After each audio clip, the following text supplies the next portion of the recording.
By the way, before that, since you're going to deliver a statement and appear before this committee, may we ask you to take your oath, including Miss Marisa Hamoy? Pwede po ba tayong sumumpa? Comsec, please administer the oath of our new witnesses.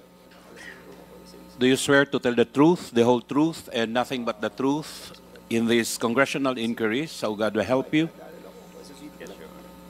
Thank you. The oath has been administered, sir. Thank you. Okay, thank you. So, Mr. Sarmenta, can you please proceed?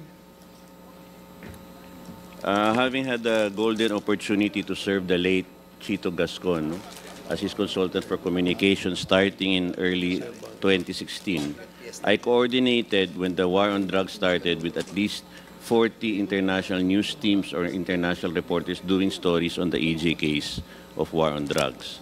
Not once did any one of them get back to me after doing their coverage saying, it's not as bad as it seems, or with a, I understand why this has to be done.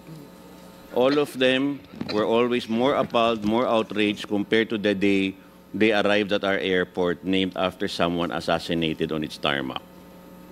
A female reporter from Europe who often goes to war zones once asked me why is it that in this country the police can return to the same neighborhood the next day after killing a civilian in that neighborhood, compared to other nations where she has reported from, where it takes weeks before a police can patrol the same place where a civilian was killed.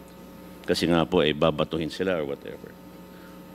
During war on drugs, I met many individuals with courage and fortitude. Sadly, one of the first I met, Hara Kazu of the Pasay PNP Bertes father-son slay, inside the Pasay PNP SDEU on July 7, 2016, badly wants to come today, but her poor health prevents her from coming. Sadly, Hara now has breast cancer. Hara was the first. She would like to request of the committee if she can give a video testimony. Hara was one of the, so ito pong mga, basically what I present, some of the things I'm presenting now is merely just based on my paper, no? Which is about another kind of nanlaban.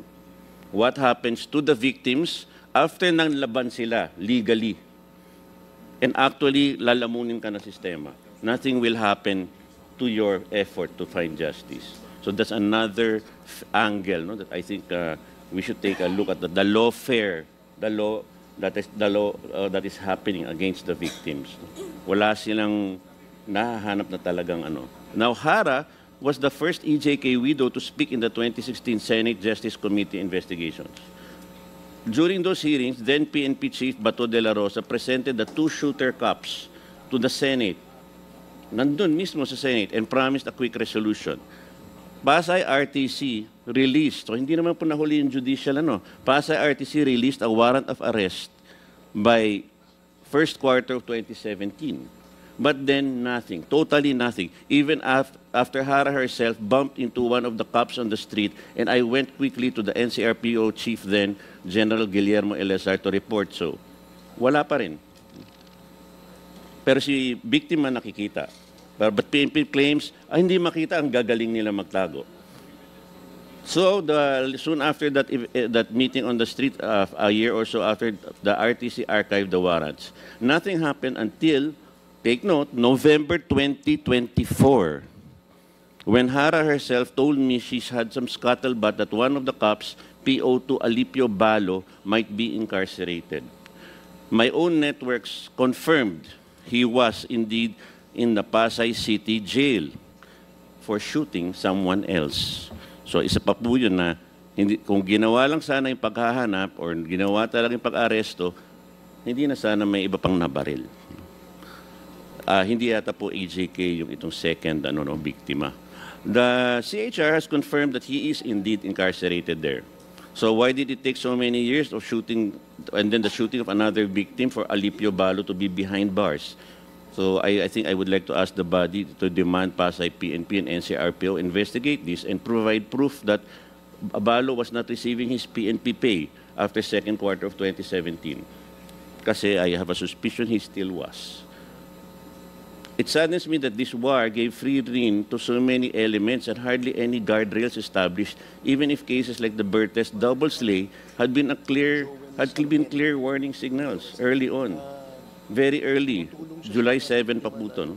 I was at the Senate on October 28, 2024 for the Blue Ribbon hearing, and because I brought the invited EJK widow Cristina Gonzalez of Antipolo. Sadly, a few of the senators began berating her for not filing, and Gonzalez got intimidated and did not correct them and let the truth out. Her very own case for a protection order already has decisions from the Court of Appeals and the Supreme Court.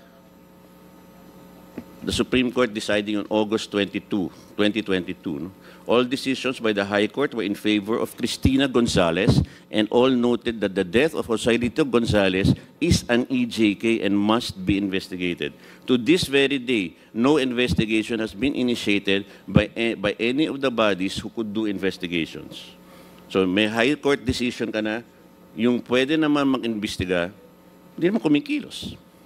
Why? No? Bakit ganun? There's even a duplicity in this, no? Because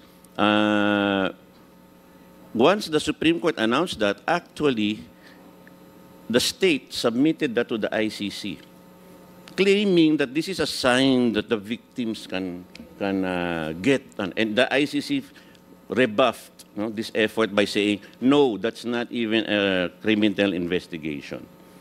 And the whole, how dubious this whole thing is that soon after, they filed again another motion for reconsideration.